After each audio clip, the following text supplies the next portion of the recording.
नमस्कार, हरियाणा फोकस देख रहे सभी दर्शकों का मैं राजविंदर कौर स्वागत करती हूं। आप देख रही हैं हरियाणा के खास समाचार। हरियाणा के मुख्यमंत्री मनोहर लाल ने कहा है कि प्रदेश में पंजाबी विषय के शिक्षकों की कमी को जल्द पूरा किया जाएगा। इसके लिए शिक्षकों को पंजाबी विषय के साथ कई अन्य दूसरे विषय पढ़ाने होंगे। इस संबंध में जल्द ही औपचारिकताएं पूरी करके भर्ती प्रक्रिया को शुरू किया जाएगा।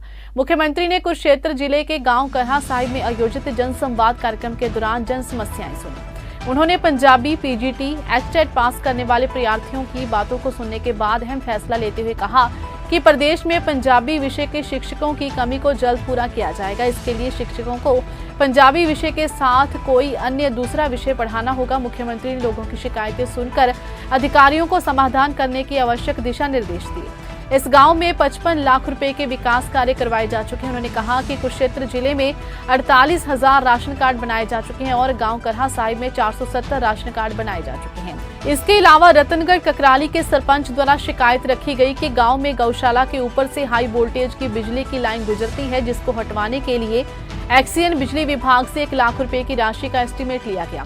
मुख्यमंत्री ने कहा कि इस कार्य के लिए राज्य मंत्री संदीप सिंह अपने निजी कोष से 1 लाख रुपए की राशि देंगे।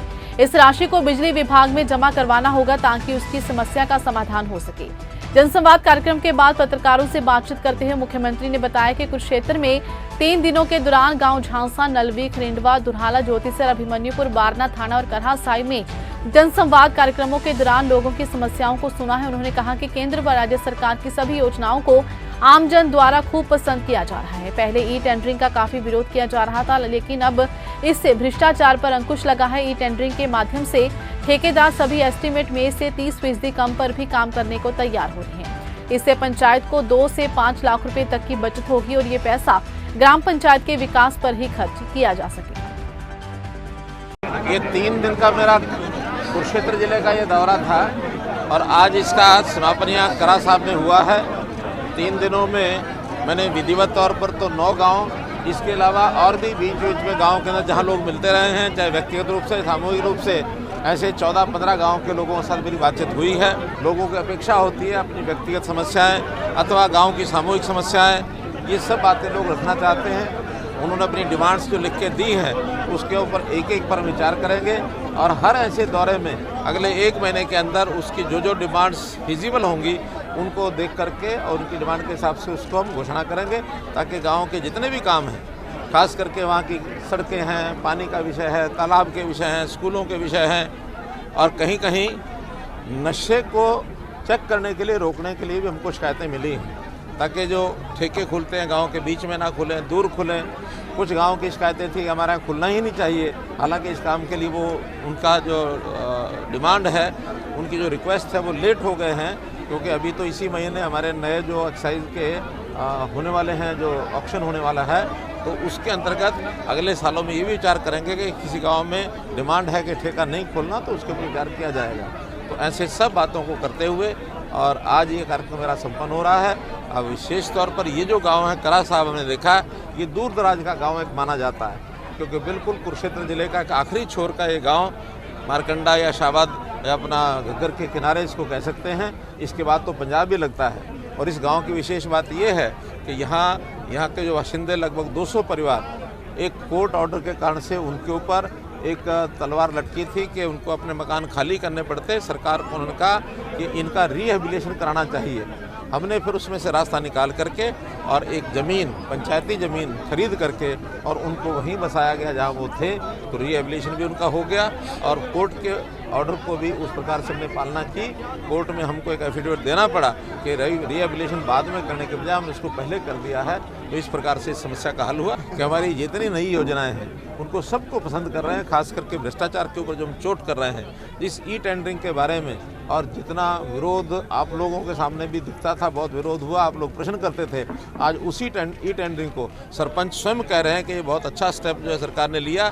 जनता भी उससे गदगद है कि इससे भ्रष्टाचार रुकेगा, पारदर्शिता आएगी और इस ई टेंडरिंग में हर जगह जो एस्टीमेट बनते हैं उससे 20%, 25%, 30% उतना कम जा करके भी लोग काम को करने के लिए तैयार होते हैं। तो कहीं किसी काम में 2 लाख, 3 लाख, 5 लाख बचता है, जो गांव के ही काम में आने वाला है। जितना पैसा है उसमें और अधिक काम होगा, गांव के विकास में और ज़्यादा लाभ मिलेगा।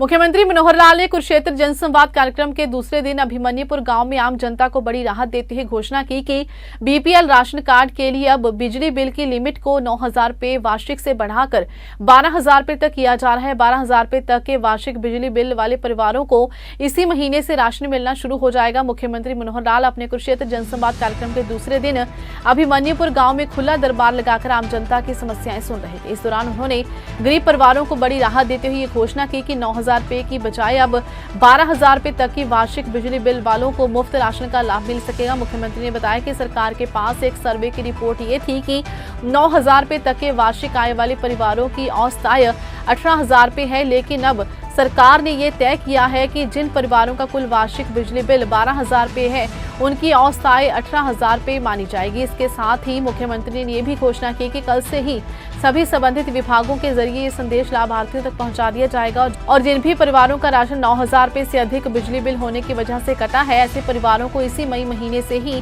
राशन मिलना शुरू हो जाएगा। मुख्यमंत्री मनोहर लाल ने खेलों को बढ़ावा देने के लिए गाँव के कोच के अनुरोध पर साइकिलिंग खेल नर्सरी खोलने की स्वीकृति प्रदान की।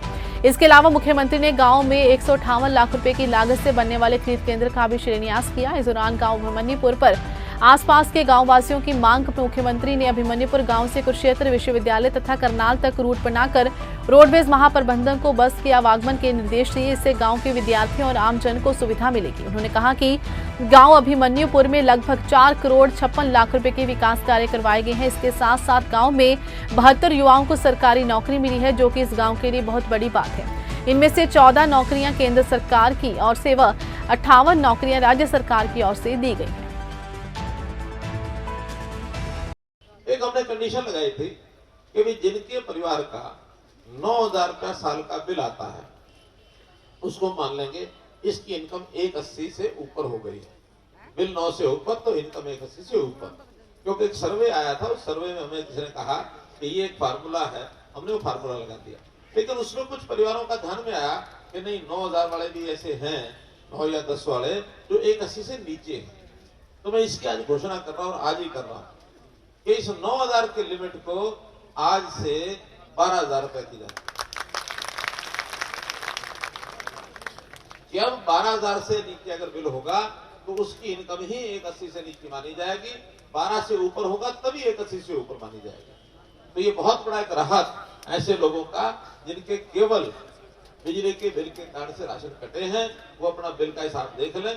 साल का टोटल एवरेज बिल वो 12,000 से नीचे है और राशन कार्ड मानो कट गया हो तो तुरंत, वैसे तो आपसे जाने की जरूरत नहीं पड़ेगी, अब कल से ही हम सूचना दे देंगे, अपने आप को निकाल लेंगे।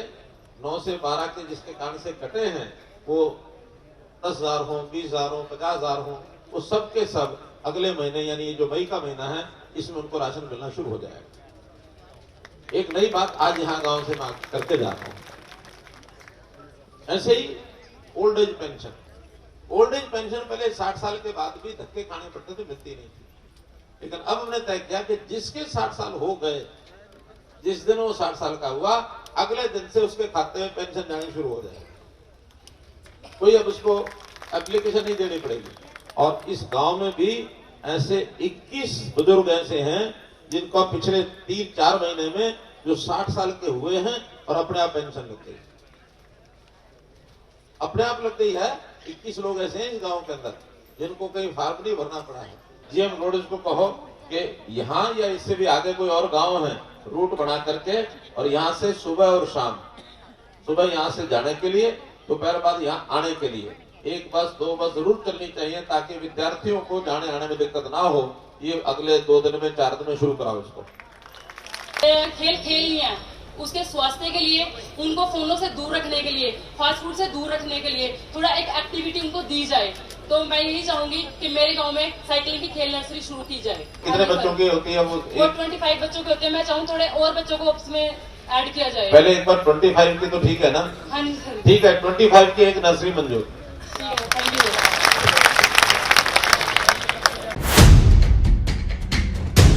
फिलहाल हरियाणा फोकस में बस इतना ही। मुझे दीजिए इजाजत। धन्यवाद।